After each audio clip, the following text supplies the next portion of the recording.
Hello everyone and welcome to our How to Get the Most Out of Your Appraisal Staff workshop for our ICB colleagues across Bob. My name is Hermione Dunaway and I'm a junior OD partner at NHS SEW South Central and West, and I'm currently supporting Bob's OD team to do some work on several areas across the Bob OD programme, one of which is the new appraisal process, policy, guides and workshops, which we're here for the recorded version of today. During this recording, we're going to cover several areas in line with the appraisal process. Firstly, why we do appraisals, understanding the purpose of appraisals, the appraisal process itself, how we can prepare effectively as a member of staff for our appraisal. We'll look at the new appraisal form and how we can review our previous work during the appraisal period. We can look to set meaningful objectives and goals for our growth and development, which inform our personal development plans. We can explore how appraisals can support our well-being, and we'll also look at, finally, what happens after the appraisal has been completed. Throughout today's session, there are a couple of activities that we're going to look at, and we'll be pausing or asking you to pause the video if you wish to complete these interactive activities. So it might be helpful, as this is a recording, to have either a pen and paper or an electronic equivalent to complete the activities in the recording and take some notes throughout the workshop. So you might want to have either a pen and paper or Word or OneNote open if you can. Today's session is not department specific. It is quite generic and based on the updated form, and we'll look at tools and techniques that are helpful to have a think about when sort of preparing and planning for your appraisal. So you've made the first step by opening this recording. So we'll be looking at that updated form to support you in preparing for your appraisal. So moving on to our first section, why do we do appraisals? So why do we do appraisals? I'm going to pop up some suggestions on screen, but if you wish to pause and have a think about this before these infographics come up, do so now. So why do we do appraisals? Appraisals are forward focused. They help us ensure that it's not just about past performance, but also about setting future goals for ourselves and planning for our growth and development, which supports the next infographic, career development. It helps us identify opportunities for progression and skill development, supporting long-term career growth within the organisation. Appraisals help us address employee well-being, ensuring that we have the support needed to help us maintain a healthy work-life balance and progress our work and meet our objectives where we can. Appraisals help us live our organisational values and reinforce our kind of organisational mission and vision, ensuring that our actions as employees align with the vision itself. Pay progression and supporting Agenda for Change staff. Appraisals help us link to performance and reviews and pay increases, motivating us to achieve our best, and also ensuring that staff under the Agenda for Change framework receive fair and structured appraisals. Appraisals also provide us with the opportunity to align our individual goals with our organisational objectives so that we are working towards the same mission and vision and have the same purpose as a set of colleagues working within the same organisation. Appraisals also provide us with an opportunity and a platform to share feedback with our manager, for our manager to share feedback with us on our performance, and have that mutual space to share thoughts and suggestions and encourage that open communication and that lens of continuous improvement within the appraisal cycle. Appraisals are also important for our staff in Bob, as our staff are the most valuable resource that we have within our organisation, and our staff need to gain the skills, behaviours and confidence to support and live our values in their everyday lives at work. It's important for staff to feel they can have opportunities for career growth and seek some stretch and challenge within their roles, and this helps us recruit and maintain and develop our workforce, which is essential for adapting to our needs as an organisation, but also adapting to our needs of patients and the community we serve. Appraisal should be the highlight of your year, where you have meaningful talks with your manager and celebrate your great work that you've completed in the appraisal period, look back on your achievements and explore your potential for the future. It provides you with an opportunity to share your learning and development needs and also get some support for any wellbeing concerns you may have, and also grow our talent as a workforce and plan for the future together. Your appraisal should complement your regular one-to-one meetings and offer a focused conversation to recognise your contributions and support your goals for the coming year. By having an annual appraisal and looking at our organisational values and the elements of the NHS People Promise, we can continuously develop and engage our workforce to meet our business plans and priorities, both now and in the future. So, as we've just spoken about the appraisal plans and the business plans and priorities for the future, it's worth highlighting this model that has been developed as part of the new appraisal policy and procedure, in line with this kind of the new form. So we've got that top line, which shows the ICB vision, the ICB plans and priorities, and the ICB's values here with this circle and the bob ICB values. And these are our top layer kind of priorities that inform the way we operate, the way we work, and what we do as an organisation. And this drives our directorate objectives and sort of development plans within directorate levels. These kind of purposes, objectives, our purpose as director is what we're meant to do, also inform our appraisal performance review or appraisal or performance development review meeting and our development of our personal development plan. And this should happen between April and May of the first quarter of the financial year, those first kind of 8 weeks.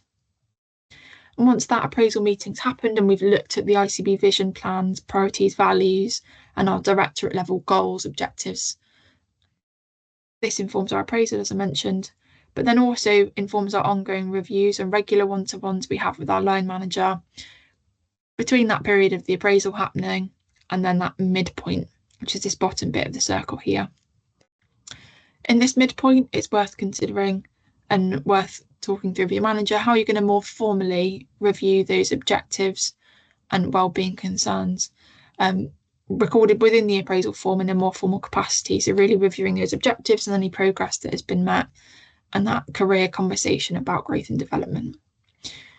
If your appraisals happen between April and May and you've got your ongoing review meetings on the right-hand side here, your mid-year review meetings should happen between October and November. Once this has been completed, you should then have ongoing review meetings looking at those objectives again, any wellbeing concerns, and that personal development plan between December and March, which then leads us right back to our appraisal or performance development review meeting that should happen between April and May. But what does the actual appraisal period look like? What steps do we need to take in this top area of the circle here? Well, begin to have a look at the appraisal timeline here. So the first thing that you should consider doing as part of the appraisal process, once we get to early April, is scheduling that meeting date with your manager. Once that meeting date has been scheduled, you should look to block out some time in your diary to prepare for the meeting. And you may want to seek out additional guidance, the appraisal form, and have it ready in advance of this. Once that's all set in place and you've got the meeting date recorded and you've blocked out some time to prepare for the meeting, you should use those appraisal documents and guides to prepare. Ideally, we'd recommend 2 to 3 weeks preparation at this stage, so having that meeting set sort of 2 to 3 weeks in the future to give you enough time to prepare and reflect on your previous year and review any objectives and look at filling in those initial areas of the form to help you use that as a framework to inform the conversation with your manager. In advance of the meeting, your manager may request to see a copy of your notes within the appraisal form before the meeting so they can help inform their sort of questions and prompts when having the appraisal discussion with you. Then move on to this third step here, which is conducting the appraisal. This step is where the appraisal conversation actually happens. You should have prepared your notes and reflections in the appraisal form in advance of the meeting to support that conversation with your manager. And you can also use this to kind of have a framework for points you wish to raise, points you wish to discuss with your manager in that meeting. After the appraisal conversation has been completed, we should look to write up the appraisal documentation in step 4. This should be done within 2 weeks of the appraisal meeting, and this might be a bit of an iterative process where you write some updates yourself and then your manager writes some updates as well. Once that iterative process itself has been completed, both your manager and yourself, once the appraisal form has been agreed, should save the appraisal form in a safe space locally. Once that final version has been agreed and saved, your manager will record and document that you have had your appraisal meeting on ESR. Your manager may also submit your training and development plan to a nominated individual within your directorate. And this might be collated to look at organisation or directorate-wide training and development needs. Once that's been done, your manager will come back to you on any outcomes of requested training needs, and also look to review your objectives and your achievements and schedule in that 6-month review that we just looked at in the bottom of that circle on the previous model slide. So we've had a look at why we do appraisals. We've had a look at the appraisal model and timeline. How can we prepare for the appraisal itself?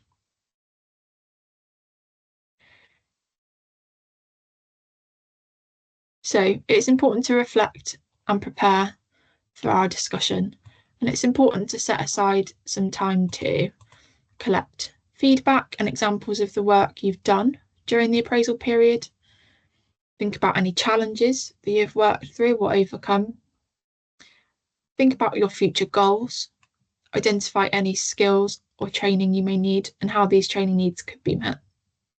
You may want to prepare any questions you want to ask your manager on your performance or on your appraisal period, and reflect on any high points during the appraisal period, or reflections should be drafted in the appraisal form before the meeting to support the conversation you have with your manager.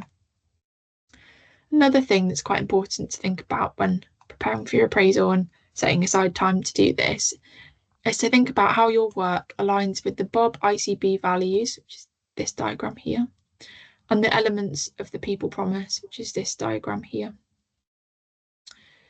Because this is so important, we've built in an interactive activity here to support you in that initial thinking around the ICB values and the people promise and how your work supports these. So we're going to have an interactive task here, and if you wish to complete this, please consider pausing the video after the activity has been explained. So the task is to take one Bob value and one principle of the people promise and write an example of how you have demonstrated that value or principle within your work. We've got 2 examples on screen here that you could consider. So the first example, we've taken the Bob value collaborative, and that states that this year I helped 2 new team members settle in, got to know them and supported them as a colleague. We also took the people promise element, we are compassionate and inclusive, and that says I listened to a colleague's concerns and helped them find a solution, showing empathy and support. So should you wish to take part in this interactive activity, consider taking one of the Bob values, which are respectful, integrity, collaborative, leadership, and impactful, and one element of the people promise principles, which are we are compassionate and inclusive, we are recognised and rewarded, we each have a voice that counts, we are safe and healthy, we are always learning, we work flexibly, and we are a team. And consider writing a short statement detailing an example of how you have demonstrated that value or principle in your work in the previous year. I will pause the video now for those that wish to partake in the activity, but we will carry on and look at the appraisal form. So what will actually be discussed during your appraisal, and in what order will that happen? So the appraisal review conversation has 4 sections to it within the form, and we'll look at these now briefly before looking at both the form and the areas that should be covered in later slides. So the first section, section 1, look back, provides an opportunity for you to recognise your achievements and contribution to the organisation, reviewing any progress against previous work objectives or any previous development goals. Section 2, looking forward and setting objectives, provides you with space to think about those future goals and future elements, considering your strengths and aspirations and what gives you fulfilment in your work within Bob ICB. Section 3, looking forward, personal development plan. Again, it's that future focused area, but also looking at what sort of future goals you might have and areas of personal development you may wish to consider within the next appraisal period. Before finally moving on to section 4, which is supporting your well-being, which provides you and your manager with a space to have a more informed conversation about any well-being concerns you may have and how they can make potential adjustments to support your work-life balance.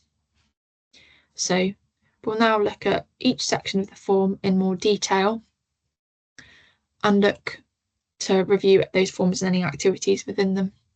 It's worth noting at this point that we also have another appraisal form which looks at very similar questions but has been developed in collaboration with the organisation and staff networks for neurodiverse staff.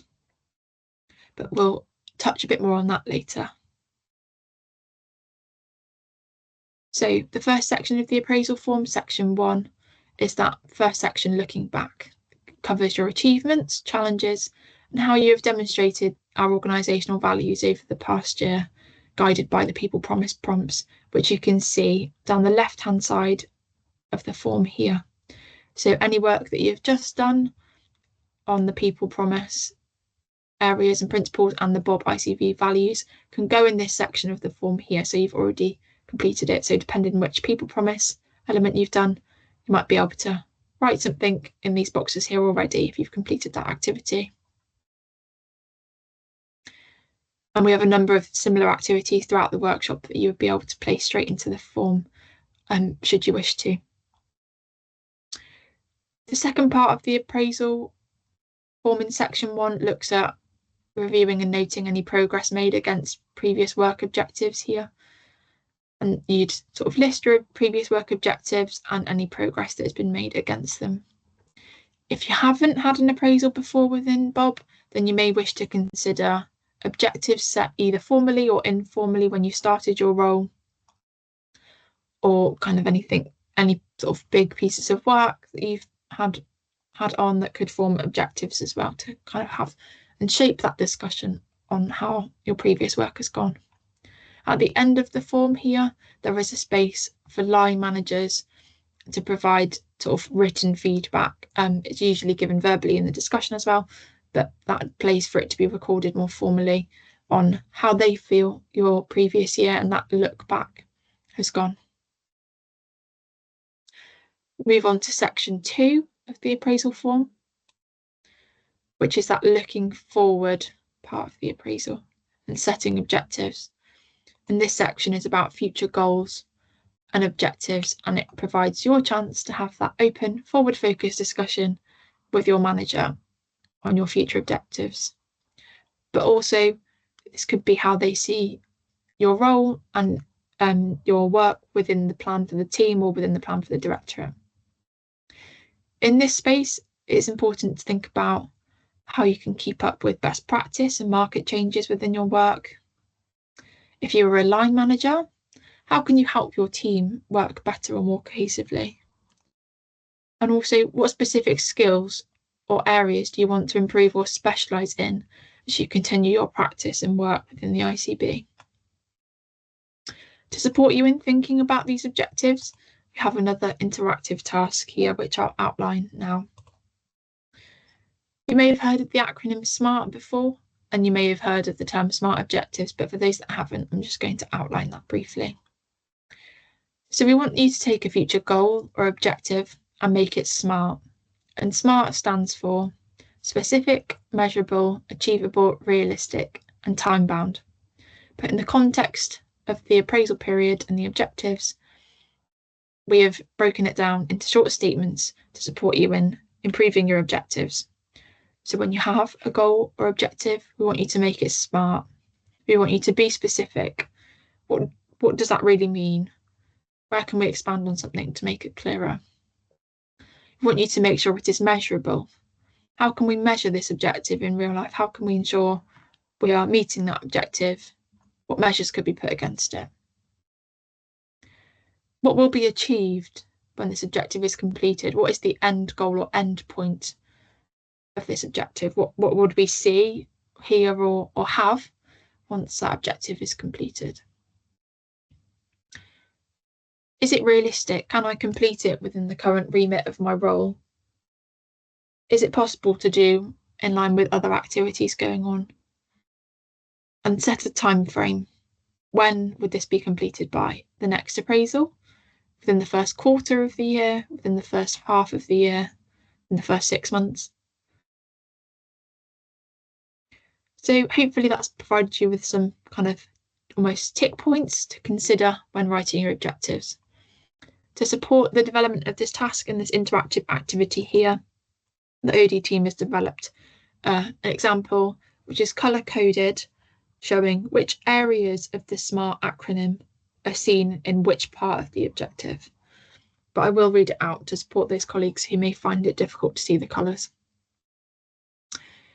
So, increase patient satisfaction scores to 90% or higher on patient surveys within the next 6 months by providing additional training for the patient services team. So I'll read it again, but I'll highlight which points meet which areas of the SMART acronym. So increase patient satisfaction scores. That's quite specific. We've got the word increase and we've got patient satisfaction scores. So it's something that's quite a niche, specific thing, and we've got increase next to it as well, so we know what we want to happen to those scores. We've then got to 90% or higher, which is the measurable part of our objective. We know that the score should increase to 90% to meet the objective or higher. It is achievable because it says on patient surveys. This is something in the role that we were thinking of and working through, this would be within the remit of their role, and it would be achievable for this individual and their job description. We've then got within the next 6 months, and that is our time-bound element of the SMART objective. We know the objective should be achieved within the next 6 months of this objective being set. It's then realistic because it outlines how we can do it by providing additional training for the patient service team. So overall, it covers all 5 areas of the SMART acronym. For those colleagues watching the recording that wish to partake in the interactive activity, please consider thinking about a future goal or objective and making it SMART. So if you wish to pause the video to complete the activity, please do so now. For those colleagues that wish to proceed with the rest of the form, we'll move on to our 3rd section here. So we're going to look at objectives again, but we're also going to highlight the changes that have been made to these objectives and the mandated objectives within the form as it is a bit small on the slide. So all staff should have an objective about diversity and inclusion. If you're a line manager, you also must have at least one goal or objective relating to team development or managing people. To support you in thinking about your objective around valuing diversity and promoting inclusion, we've provided you with space and time here within this recording to think about a SMART objective and how you can value diversity and promoting inclusion within the organisation. Every staff member needs to have a meaningful and challenging goal to support this within the workplace. So we've provided you with the time to have some initial thinking time around this now. Equality, inclusion and diversity means something different to everyone. So we want to encourage everyone to have a think and write something that means something to them and is personal to them. For those that wish to have a think about that now, please pause the video And for those that want to move on, we'll begin to look at our personal development planning section now.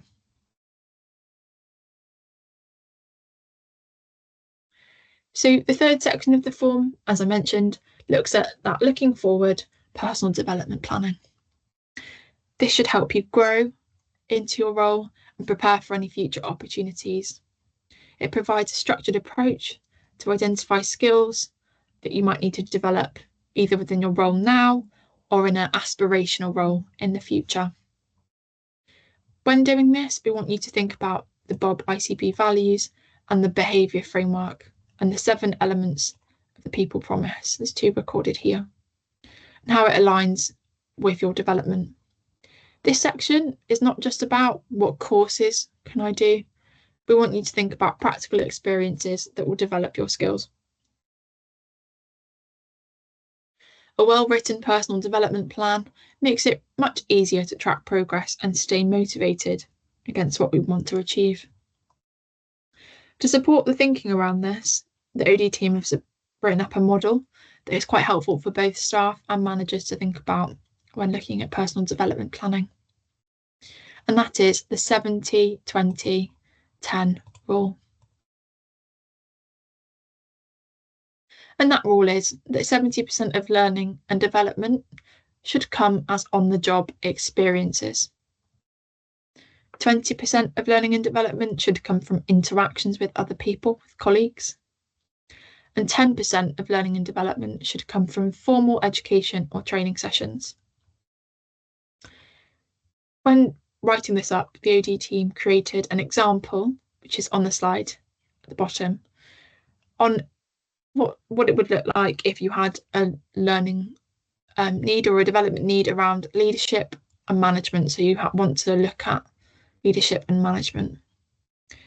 So we've got the 70%. So as a reminder, that's on the job experiences.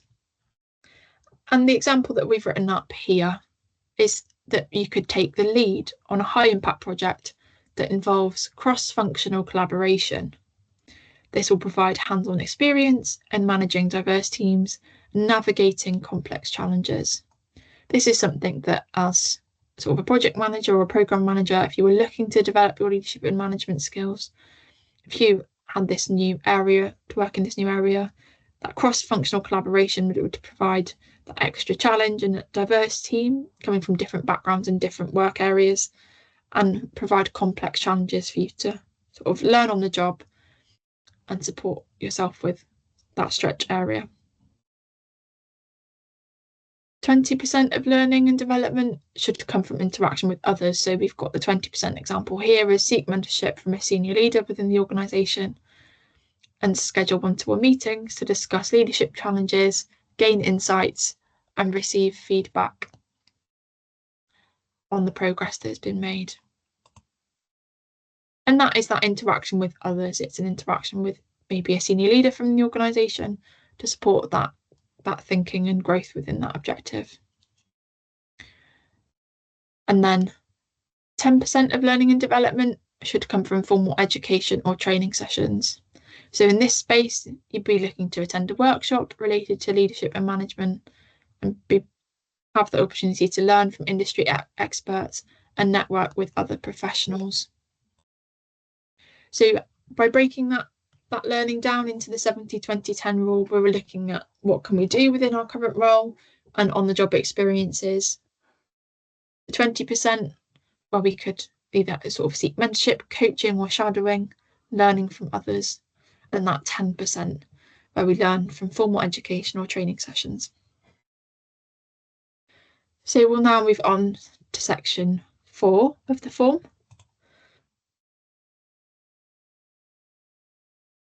Which is supporting your well-being. Well-being directly impacts performance, staff engagement and job satisfaction in the workplace. Appraisals provide us with an opportunity to discuss adjustments with our manager that might help us work at our best within the ICB. Open and honest conversations with managers do lead to better support, work-life balance and better productivity. When having this conversation with your manager, please don't be afraid to ask for what you need. Small changes can make a big difference to us. When thinking about this section and thinking about reflecting and writing and recording thoughts within the form before the appraisal meeting, it might be important to ask yourself these questions. How do I currently feel about my well-being at work? What are my energy levels like? What are my stress levels like? How is my work-life balance? What factors impact my well-being positively? Do I have good team support? Do I have clear expectations on what I'm supposed to be completing? And do I have flexible hours? What factors negatively impact my well-being? Is my workload quite high and intense? Is my display screen equipment set up poor? Do I have a lack of breaks? Do I have back-to-back meetings? If I could change one thing to improve my well-being at work, what would it be? And it's that last question that we want you to think about if you want to complete this next interactive activity. We want you to think about writing a meaningful statement using the framework below to support you in raising any wellbeing concerns with your manager. When thinking about that one change or one thing to improve your wellbeing at work, we want you to be clear. We want you to state what support or adjustment you think you need. We want you to provide some context and explain how this currently impacts your work or well-being, and then offer a practical way to address it. By using this framework, we hope you'll feel more comfortable in asking for adjustments and raising those areas that you need support in. And we have got an example of this framework in practice on the screen. I struggle with information overload in meetings. Could we have written summaries or bullet-pointed notes after meetings to help me stay organised and contribute more effectively? We hope that framework will support staff in having that wellbeing conversation with their manager in their appraisal. For those that wish to think about that framework and that example and partake in the interactive activity, please pause the video now. For those colleagues that are ready to move on, we'll now look at the neurodiverse friendly appraisal form. So why was the neurodivergent friendly form developed? So traditional appraisal processes may not suit everyone's way of thinking and communicating.